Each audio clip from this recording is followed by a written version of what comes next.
श्री गोपाल प्रभू महाराज की जय. मी तुम्हाला थोडंसं सांगणार आहे.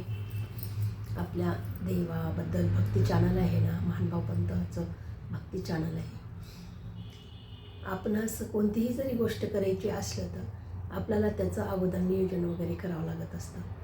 आणि कोणतीही आपण गोष्ट करतो म्हणल्यानं सहजासहजी शक्य होत नसतं. कसं, जर आपल्याला एखाद्या वेळेस देवपूजा वगैरे करायची आणि मार्गशीर्ष महिन्यातली अग्रपूजा वगैरे करायची, तर आपल्याला त्याच्यासाठी सगळी सामग्री वगैरे लागत असते आणि त्याच्यासाठी आपल्याला मेहनतही करावं लागत असते. सकाळी उठावं लागतं, आंघोळ करावं लागतं, घरं वगैरे झाडावं लागतात आणि देव वगैरे धुवावं लागतं, देवाला स्नान घालावं लागते. दही, दूध आणि गरम पाण्यानं स्नान घालायचं असतं आणि फुलाचे हार वगैरे आणायचे असतात, नारळ, विड्याला पाणी वगैरे आणायचे असतात, चौरंग घालावा लागतो. 5-6 दिवे असतात, 5-6 दिव्याला वाती लागतात, तेल लागतं आणि एक तुपाचा दिवा असतो, कापूर असतो, नारळ 2 असतात आणि पैसे वगैरे लागतात. आणि महानुभावाचा जो विधी असतो तो बी करावा लागत असतो, का तर त्या निमित्तानं आपल्या घरी देव येत असतात. आणि जर एखाद्याचा भाव असेल आणि त्याच्या मनात जरी इच्छा नसली तर त्याच्या हातून जर करून घ्यायचं असलं देवाला, तर बरोबर देव त्याला बुद्धी देत असतो. त्या याच्यानुसार तो माणूस वागत असतो आणि त्याला देवाचं एवढं येडं लागतं की तो भरपूर देवदेव करतो आणि त्याचं मन म्हणजे चांगल्या ठिकाणी जात असतो, देवाच्या ठिकाणी जात असतो, संसदच्या ठिकाणी जात असतो, 4 चांगल्या लोकांमध्ये राहत असतो. ते 4 लोक चांगली सांगत असतात, देवाधर्माच्या गोष्टी करत असतात, तेव्हा त्या माणसाचे विचार कोणाचे बदलत असतात. त्याच्यामुळं त्याला देवाचं वेड लागत असतं. आणि जेवढं लहान वयामध्ये जेवढं देवदेव होईल तेवढं आपल्याला चांगलं असतं. जसं लहान आईवडील जसे लेकराला संस्कार लावतात, योग्य वयामध्येच शिक्षण झालं पाहिजे, योग्य वयामध्येच नोकरी लागली पाहिजे, योग्य वयातच लग्न झालं पाहिजे, तसं योग्य वयामध्येच लेकरं वगैरे व्हायला पाहिजेत. असं जसे वेळ असतो त्या वेळेमध्येच माणसाने सगळे आपले काय चांगले सत्कर्म असतात ते करायला पाहिजेत. आपला वेळ वाया जाऊ द्यायला नाही पाहिजे. वेळला महत्त्व असतं आणि वेळ कसा असतो, टाईम इज मनी. जर तुम्ही त्या वेळेमध्येच जर केलं तर ते सगळ्या गोष्टी घडून येत असतात. जसं आपण एखादं सुंदर घर आहे, त्या घरामध्ये 4 माणसं राहत असतात, 4 माणसं राहत असतात, पण सगळ्याला सगळ्या वळणी चांगल्या असतात हे त्याच्या घरच्या लोकांवर अवलंबून असतात. का तर त्यांचे आईवडील जर त्याला संस्कार चांगले लावले असते तर त्यांना शिस्त वगैरे असते. जिथली वस्तू तिथंच ठेवायची, जिथली वस्तू तिथंच ठेवायची. आल्यानंतर शाळेतून आपलं दप्तर पाठीवर असतं, ते आल्यानंतर शूज काढायचे, शूजच्या जागी शूज ठेवायचा, दप्तराच्या जागी दप्तर ठेवायचं, आलेला अभ्यास वगैरे करायचा आणि हे मग जेवण वगैरे करायचं. जेवण झाल्याच्यानंतर थोडंसं खेळायला जायचं, खेळायला गेल्याच्यानंतर आपला अभ्यास वगैरे करायचा, परत आपलं संध्याकाळी झोपायचं. हे आईवडील संस्कार लावत असतात. लहान लेकरू काय, मातीचा गोळा असतो, चिखलाचा गोळा, त्याला जसं वळण लावत तसं त्याला वळण लागत असतं. आपल्या घरामध्ये एखादा मुख प्राणी जर असेल तर तो सुद्धा प्राण्याला वळण लावण्याचं काम आपलं असते. आपल्या घरातली सगळी भाषा त्याला का कळते? आपण जेव्हा बोलतो तेव्हा तो लहानपणापासून ऐकत असतो ना, त्याला तोंड वगैरे नसतं, पण तो बरोबर आपल्यानुसार वागतो. आपण चला बाहेर जाऊत म्हणले की तो आपलं तयार सज्ज होऊन बसतो. चला आपण जेवण करूत म्हणले की आपल्या जेवणाच्या याच्यापाशी जाऊन बसतो आणि जेवण वगैरे करतो. पाणीच्या ठिकाणचं पाणी पितो, दुसरे भांड्यामध्ये सुद्धा तोंड वगैरे घालत नाही.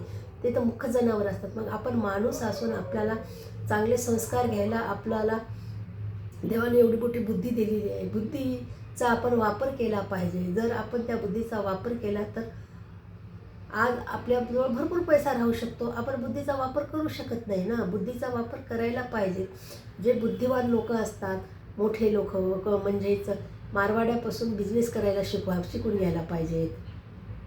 कसे ते बिझनेस करतात, पैशाला पैसा लावून ठेवतात. 1 रुपयाचे 2 रुपये करतात, 2 रुपयाचे 4 रुपये करतात, 4 रुपयाचे 8 रुपये करतात, 8 रुपयाचे 10 रुपये कसे करतात. उदाहरणार्थ सॅम्पल देते तुम्हाला.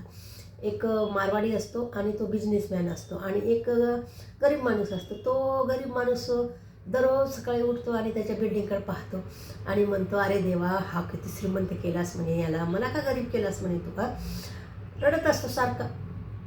देवाला तर काय सगळे सारखेच असतात ना, देवाला सगळीकडे लक्ष द्यायचं असतं. देव म्हणतो थांब बेट्या, म्हणतो मी तुला की नाही म्हणतो आता श्रीमंत करतो म्हणते. आणि त्या मारवाडी एवढा श्रीमंत असतो, त्या मारवाड्याला आणि या भिकाऱ्याला दोघाला बी काय करतं, हे श्रीमंत गरीब करून टाकून देतं. आणि करा बाबा म्हणतो आता बिझनेस. मारवाडी हुशार असतो. मारवाडी जरी त्याचं नुकसान जरी झालं काही झालं तरी त्याला बरोबर कसं बिझनेस करायचं हे त्याला माहिती असते ना. त्याच्या आईवडिलापासून संस्कार त्याला तेच असतात ना. मग तो काय करतो, मासोळीचा वगैरे धंदा करतो. मासोळीचा धंदा केल्याच्या नंतर पहिल्या दिवशी आपण जातो आणि जाळी वगैरे समुद्रामध्ये टाकतो आणि त्याला मच्छी वगैरे बांधून असं एक मासोळी काढतो. मासोळी काढल्याच्या नंतर 2 मासोळ्या भेटतात. 2 मासोळ्या भेटल्याच्या नंतर तो काय करतो, एक मासोळी खातो आणि आपलं एक मासोळी ठेवतो. मग त्याचे पैसे येतात. दुसऱ्या दिवशी जातो, 4 मासोळ्या येतात. 4 मासोळे आले की एक माणूस लावतो. त्या माणसाला म्हणतो बाबा तुला मी थोडेसे पैसे देतो म्हणतो. आणि मी स्वतःहून जात असतात, ते काढत असतात मासोळ्या समुद्रातून. या मारवाड्याच्या 4 मासोळ्या आणि त्या माणसाच्या 2 मासोळ्या, टोटल 6 होतात. त्याच्यातली एकच ते हे करतात, बाकीचे त्याचा बिझनेस वाढीत असतात. पण हा भिकारी गरीब माणूस काय असतो, पहिल्या दिवशी गेल्याच्या नंतर त्याला 2 मासोळ्या भेटतात, पण 2 मासोळ्या घेतो आणि घरी आणतो. घरी आणल्याच्या नंतर दोन्ही खाऊन घेतो. का खाऊन घेतो, काय करायचं म्हणतो, आपल्याला काय करायचं, ठेवून तरी काय करायचं, लावून तरी काय करायचं म्हणतो. आणि आपल्या पोटाला लागते किती, खायची मजा मारायची असा म्हणतो. दुसऱ्या दिवशी जातो, असंच करत राहतो. आणि मारवाडी पहिल्या दिवशी एक माणूस लावतो, दुसऱ्या दिवशी दुसरा लावतो, तिसऱ्या दिवशी तिसरा लावतो. असं करत करत तो माणसं लावून बिझनेस वाढवतो आणि त्याला मासोळ्या भरपूर भेटत असतात.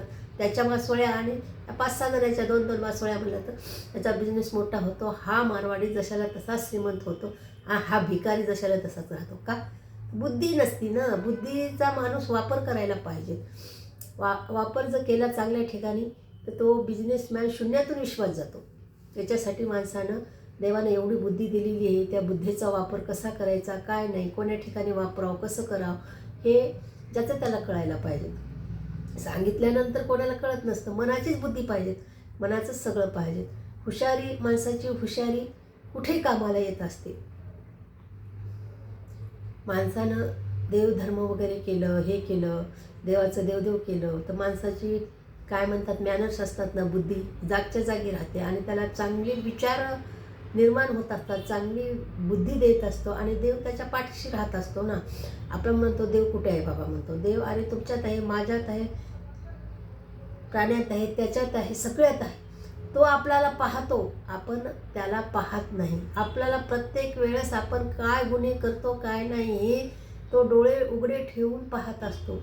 आणि आपण बी समजायला पाहिजे बाबा देव जगामध्ये आहे, देव आपल्याला दिसतो, प्रत्येकात दिसतो. अनुभव घ्यावं लागतात. अनुभवातून कळत असते की देव आहे. देव प्रत्येकाला कळतं की आपण किती वाईट वागायचं, किती चांगलं वागायचं हे देवाला सांगायचं नसतं. देवात काही सांगत नसतं, देव दुरून पाहत असतो, त्याची शिक्षा त्याला देव देत असतो. त्याच्यासाठी माणसानं आपल्या बुद्धीचा वापर चांगल्या प्रकारे करायला पाहिजे.